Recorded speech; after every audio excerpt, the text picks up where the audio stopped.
दोस्तों नमस्कार। मैं श्यामनाथ यादव अम्बेडकरवादी।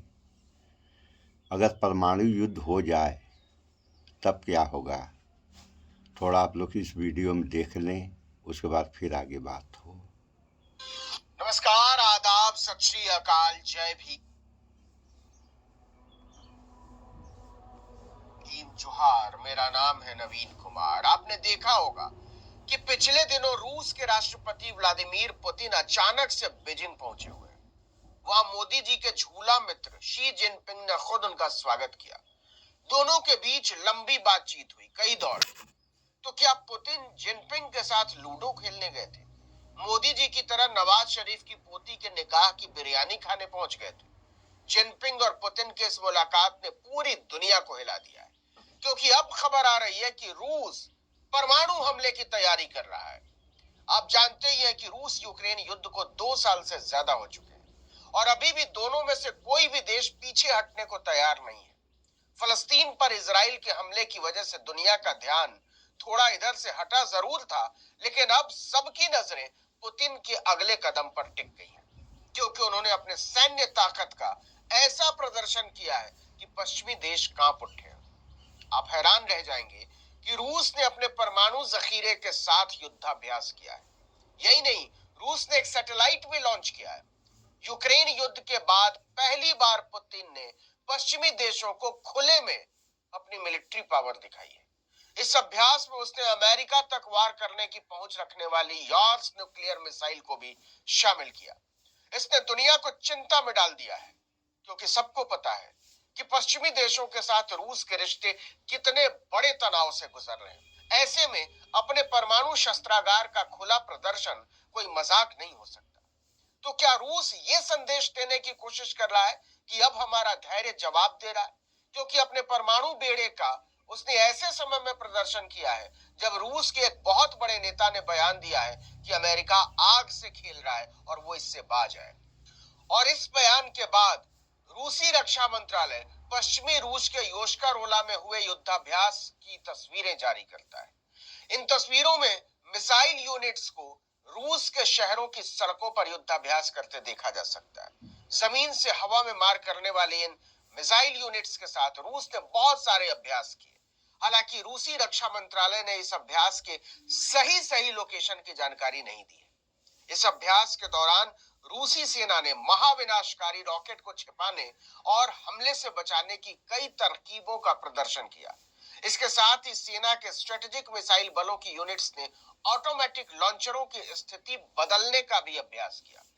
यह अभ्यास इस आशंका के बावजूद हो रहा है कि ऐसे उकसावे से यूक्रेन युद्ध के कारण रूस का तनाव पश्चिम के साथ बढ़ सकता है। लेकिन रूस ने पीछे हटने की बजाय आगे बढ़ने का फैसला। तो आप लोगों ने इस समाचार में देख सुन लिया। तो एक बात ये नहीं समझ में आती है कि अगर देश की जनता किसी भी एक आदमी के हाथ में बागडोर दे दे तो क्या उसको पूरा अधिकार मिल जाता है कि सही की तो बात छोड़िए, सही तो करना ही चाहिए, गलत करने के लिए अब पुतिन परमाणु बम का प्रदर्शन कर रहे हैं। तो पुतिन को ये मालूम होना चाहिए कि अगर परमाणु बम नहीं फेंका गया तब भी ये दुनिया बर्बाद होने के कगार पे आ गई है, और परमाणु बम फेंक दिया गया तब क्या होगा इस दुनिया का, इस पे कौन विचार करेगा। तो भारत की आबादी 140 करोड़ है।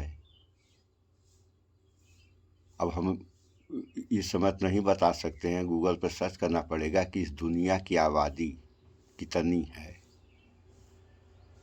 तो जितनी दुनिया की आबादी बन रही है और दुनिया में कितने देश हैं, तो सारे देश में राष्ट्राध्यक्ष एक ही होंगे।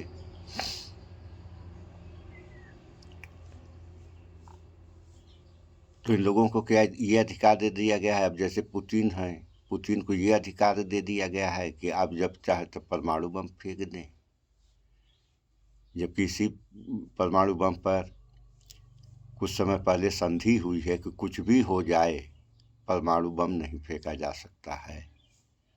आप लोगों ने कुछ लोग देखे हैं, कुछ लोग सुने भी होंगे कि किसी समय अमेरिका ने जापान के हिरोशिमा और नागासाकी पर परमाणु बम फेंक दिया, जबकि वह परमाणु बम हल्के स्तर का था और इतनी बड़ी तबाही किया। आज के परमाणु बम उससे न जाने कितने गुना शक्तिशाली हैं। ये फेंक दिए जाएंगे तब क्या होगा इस देश, दुनिया या धरती का? इस पे विचार करें आप लोग, अन्यथा देख ही रहे हैं बगैर परमाणु बम फेंके तरह तरह की परेशानियां इस धरती पर हैं।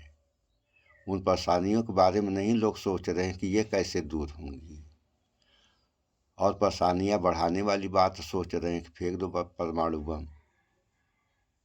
अरे भाई, परमाणु बम फेंकना इतना आसान नहीं है। अगर परमाणु बम फेंक दिया कोई भी, वही अगर ये सोच के फेंक रहा है कि मेरा कुछ नहीं होगा, दुनिया तबाह होगी, तो उसी दुनिया में आप भी हो, तो दुनिया तबाह होगी भैया, तो तुम भी तबाह हो जाओगे और देश तबाह होंगे, आप बच जाएंगे। ये कैसे संभव है?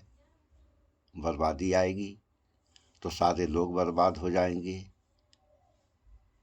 और आबादी आएगी, आबादी का मतलब खुशहाली आएगी, तो सारे लोग खुशहाल हो जाएंगे, चाहे कोई भी देश हो इस धरती पर। तो इस वीडियो में इतना ही। स्वच्छता अपनाएं, शुद्ध खाएं, स्वस्थ रहें, शिक्षित बने।